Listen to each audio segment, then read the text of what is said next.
उनकी अपनी प्रतिभा मेधा का उपयोग समाज के साथ उनके जीवन को बदलते ले देश और दुनिया में उनकी अपनी गिनती हो।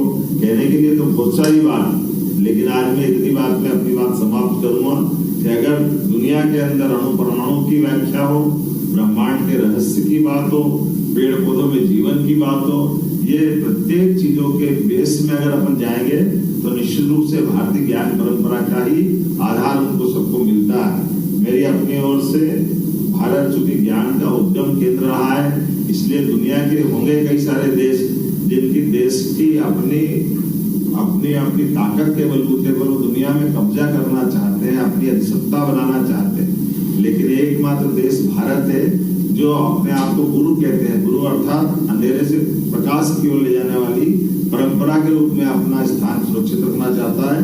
आज के इस अवसर पर बदलते दौर में यशस्वी प्रधानमंत्री श्रीमान नरेंद्र मोदी जी के नेतृत्व में हम कदम कदम पर इसके प्रमाण देख रहे हैं, जब सब तरफ से सबकी आशा का केंद्र एकमात्र भारत बन रहा है, जो हमारी उस प्राचीन परंपरा को भी गौरवान्वित करेगा और वर्तमान की स्थिति में भी भारत सबका केंद्र बिंदु बन रहा है। मेरी अपनी ओर से आज के इस अवसर पर एक तो वहां ना आने का मुझे बहुत अफसोस है, लेकिन ये मान के चलता हूँ कि आपके सामने ही बोल रहा हूँ। इतना अच्छा भी देख रहे हैं, मैं आपको देख रहा हूँ।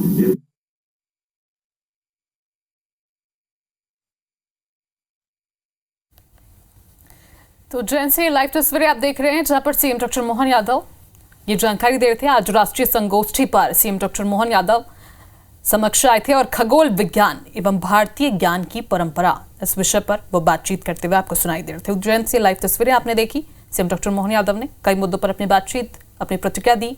खगोल विज्ञान एवं भारतीय ज्ञान परंपरा का कितना महत्व है और किस तरह से ये विशेष योगदान आम जनजीवन पर डालता है, इसके बारे में सीएम डॉक्टर मोहन यादव कह रहे थे।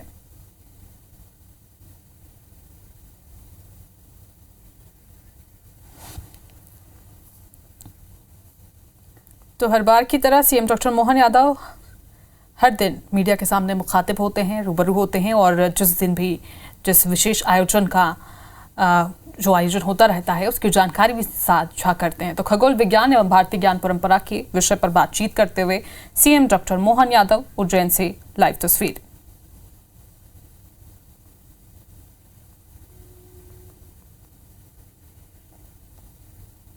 तो मध्य प्रदेश के विकास की बात करें, चाहे मध्य प्रदेश के उत्थान की, हर तरह से सीएम डॉक्टर मोहन यादव कदम बढ़ा रहे हैं और इसी कड़ी में मध्य प्रदेश के लिए जो महत्व रखता है उस पर खास फोकस यादव सरकार दे रही है। केजरीवाल जी भी आपको सबको नमस्कार करना है।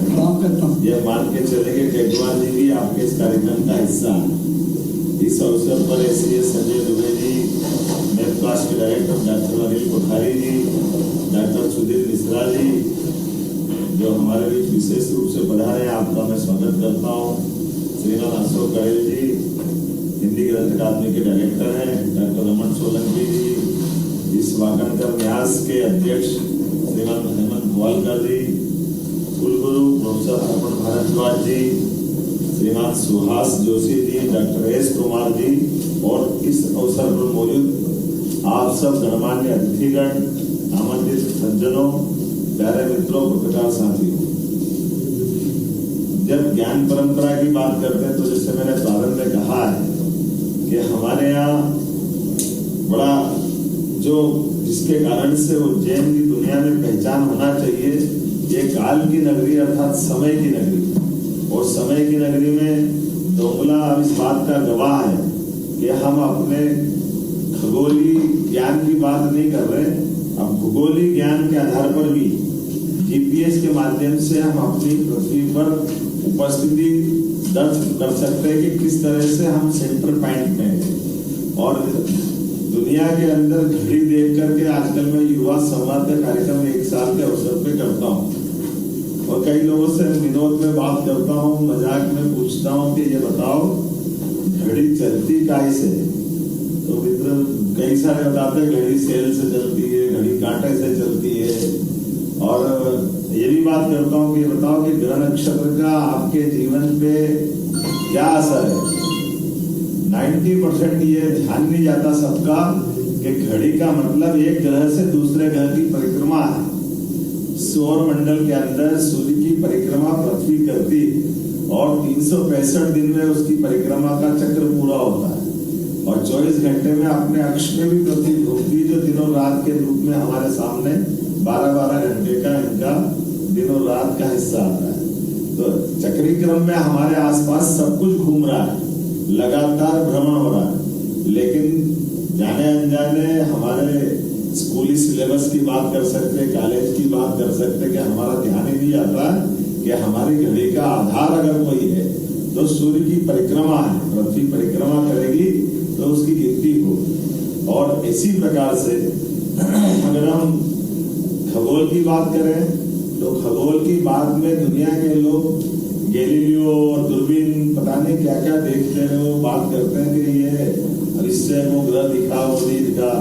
लेकिन मैं तो जानता हूँ कि हमारे गांव के देहात से देहात में भी सत्यनारायण की भी कथा होगी तो नवग्रह की पूजा पहले होगी।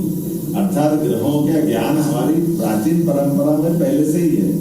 ये अलग बात है कि उस ज्ञान को लेकर के आज के भाषा में बोलना, बात करना, ये हमारे शिक्षा संस्थानों में अभी इसका एक तरह से ये संवाद का क्रम जारी हो रहा है। यशस्वी प्रधानमंत्री के नेतृत्व में जिस प्रकार से 2020 की शिक्षा नीति आई, हम सब कोशिश कर रहे हैं कि उस तरह से उसको पुनः परिभाषित की जाए। ये बात भी सही है कि 1835 में जब हमारे बीच लॉर्ड मैकाले ने शिक्षा नीति का परिवर्तन किया, उसके पहले कई सौ साल, 300 साल की तो आपने बनी 5 ऑब्जर्वेटरी ऑलरेडी हमारी मथुरा से उज्जैन, दिल्ली, जयपुर, जो बनारस कार्यरत वाली स्थिति तो उज्जैन की है ही।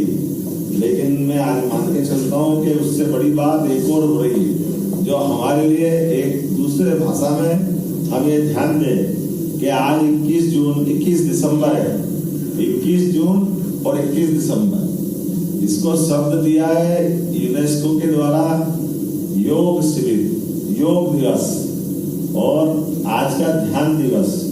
लेकिन सच्चे अर्थों में ये सूर्य के उत्तरायण से दक्षिणायन की जाने वाली दोनों तारीखें हैं। आज ही हमारा सूर्यनारायण सही अर्थ में मकर संक्रांति के बजाय आज लास्ट डे है। आज के बाद धीरे धीरे धीरे करके दिन बढ़ता जाएगा और रात छोटी होती जाएगी। ये जो हमारे आसपास घटने वाली घटनाओं को लेकर के प्राचीन ज्ञान के आधार पर हम हमेशा एक साल के अगर पूरे हिस्से करते जाएंगे तो एक साल को 2 आयन में बदलेंगे, जब उत्तरायण और दक्षिणायन में उनका हिस्सा करेंगे, फिर 12 माह में बदलेंगे, फिर पखवाड़े में बदलेंगे जब अमावस पूनम तक जाते हैं। और आज के इस दौर में सारी बातें रेखांकित होती जा रही है। सर्वाधिक रूप से मानसिक रोगियों की संख्या अमावस पूनम को ही आती है, ये मेंटल हॉस्पिटल का रिकॉर्ड बताता है। या कोई समुद्र के किनारे जाकर देख ले तो ज्वार भाटे हमेशा इसी तिथियों में क्यों आते हैं, ये अपने आप बताता है। उस तरह से ही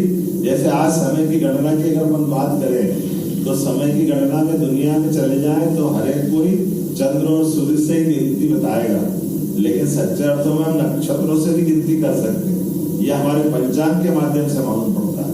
ये जो हमारी प्राचीन ज्ञान की ये विधाएं वापस पुनर्जीवित हो और आधुनिक साइंस के साथ में हम इनको सिद्ध कर पाए, हम सबका प्रयास होना चाहिए। इसी नाते से इस वेधशाला को हमने आधुनिक साइंस की दृष्टि से वेबकास्ट से भी जोड़ा है और वेबकास्ट सहित यहाँ कई सारे लोग, मैं तो नादान हूँ लेकिन कई सारे ज्ञानी लोग यहाँ मौजूद हैं जो इस दिशा में मेरे से कई गुना ज्यादा अच्छे से बात कर सकते हैं। लेकिन सब में रुचि बने, उज्जैन धर्म की नगरी के साथ साथ विज्ञान की नगरी भी बने, इस दिशा में हम काम कर रहे हैं। इसीलिए यहाँ साइंस सिटी बनाने की बात की है। IIT का सैटेलाइट टाउन अपन उज्जैन लाए हैं। आज आधुनिक साइंस की दृष्टि से IT पार्क यहाँ हम उसका भूमि पूजन करने वाले हैं। IT के बच्चों को भी ये सौगात मिले और नई टेक्नोलॉजी की दृष्टि से हमारी अपनी मध्य प्रदेश की गिनती और आगे बढ़े और यहाँ जो इंजीनियरिंग के बच्चे हैं उनकी अपनी प्रतिभा मेधा का उपयोग समाज के साथ उनके जीवन को बदलते रहे। देश और दुनिया में उनकी अपनी गिनती हो, कहने के लिए तो बहुत सारी बात, लेकिन आज मैं इतनी बात में अपनी बात समाप्त करूंगा कि अगर दुनिया के अंदर अणु परमाणु की व्याख्या हो, ब्रह्मांड के रहस्य की बात हो, पेड़ पौधों में जीवन की बात हो, ये प्रत्येक चीजों के बेस में अगर अपन जाएंगे तो निश्चित रूप से भारतीय ज्ञान परंपरा का ही आधार उनको सबको मिलता है। मेरी अपनी ओर से भारत चूंकि ज्ञान का उद्गम केंद्र रहा है, इसलिए दुनिया के होंगे कई सारे देश जिनकी देश की अपनी ताकत के बलबूते पर वो दुनिया में कब्जा करना चाहते हैं, अपनी अधिसत्ता बनाना चाहते हैं, लेकिन एकमात्र देश भारत है जो अपने आप को गुरु कहते हैं। गुरु अर्थात अंधेरे से प्रकाश की ओर ले जाने वाली परंपरा के रूप में अपना स्थान सुरक्षित रखना चाहता है। आज के इस अवसर पर बदलते दौर में यशस्वी प्रधानमंत्री श्रीमान नरेंद्र मोदी जी के नेतृत्व में हम कदम कदम पर इसके प्रमाण देख रहे हैं, जब सब तरफ से सबकी आशा का केंद्र एकमात्र भारत बन रहा है, जो हमारी उस प्राचीन परंपरा को भी गौरवान्वित करेगा और वर्तमान की स्थिति में भी भारत सबका केंद्र बिंदु बन रहा है। मेरी अपनी ओर से आज के इस अवसर पर एक तो वहां ना आने का मुझे बहुत अफसोस है, लेकिन ये मान के चलता हूँ कि आपके सामने ही बोल रहा हूँ, इतना अच्छा देख रहे हैं।